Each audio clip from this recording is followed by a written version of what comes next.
Oui, bonsoir Emile Boum. Oui, donc Ralph Tommy, journaliste pour le média Kamita, un média Afro-Web. Et donc c'est pour, en collaboration avec Télé SPI, Télévision Solidarité Paradisiaque Internationale. Nous sommes ravis de vous avoir accueillis aujourd'hui à Charleroi, à la bibliothèque Yourcenar à Charleroi, pour la présentation de votre dernier ouvrage, votre troisième et dernier ouvrage, Les Maquisards. Déjà, bienvenue chez nous en Belgique, bienvenue à Charleroi. Comment avez-vous vécu personnellement cette soirée? J'ai passé un merveilleux moment. Les échanges étaient extrêmement vifs, beaucoup d'émotions, beaucoup de savoir aussi.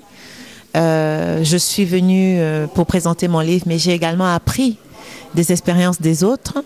J'ai également appris cette histoire que nous portons à nous et qui ressort comme ça à l'occasion des Maquisards. C'est le but aussi, je pense, c'est de nous permettre de réfléchir sur nous-mêmes et de se mettre en perspective. Et cette rencontre à Charleroi était l'occasion parfaite. C'était vraiment, je regrette pas d'être venue. Je suis honorée de cette invitation et je vous en remercie encore.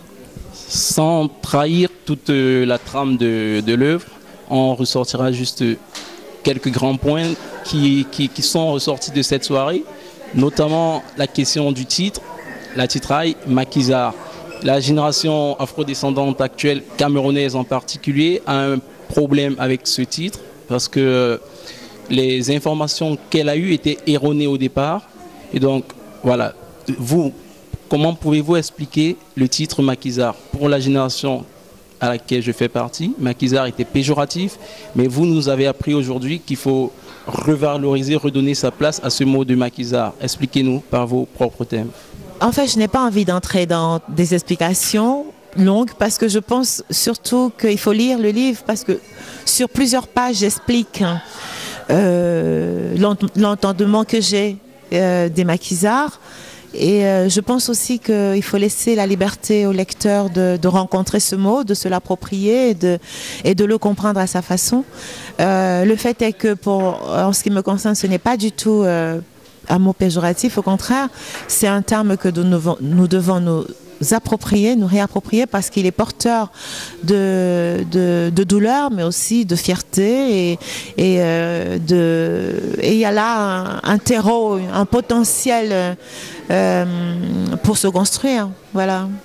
Pour terminer, la douleur historique, l'histoire et la douleur font partie de votre roman, mais on ne mettra pas de parler quand même vous êtes une romancière, donc du talent littéraire.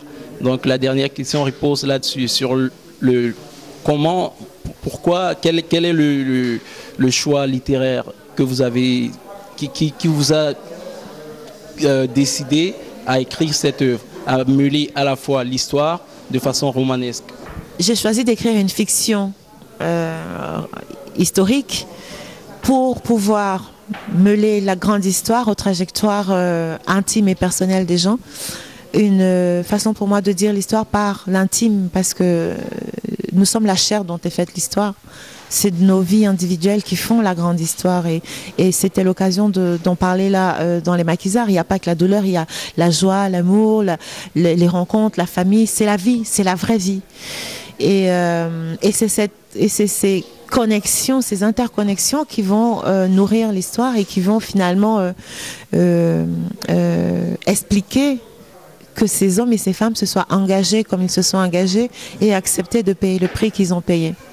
Merci encore à vous de nous avoir fait découvrir ce livre. Et tout ce qu'on peut dire, c'est que ce livre mérite vraiment d'être lu, d'être mis à côté de chaque chevet de lit. Et on espère que la première visite à Charleroi en Belgique ne sera pas la dernière. Donc on préparera sûrement déjà une autre visite à Bruxelles et nous espérons que vous serez des nôtres à Bruxelles. Merci à vous. En tout cas, je reviens quand vous voulez parce que l'accueil est extrêmement chaleureux.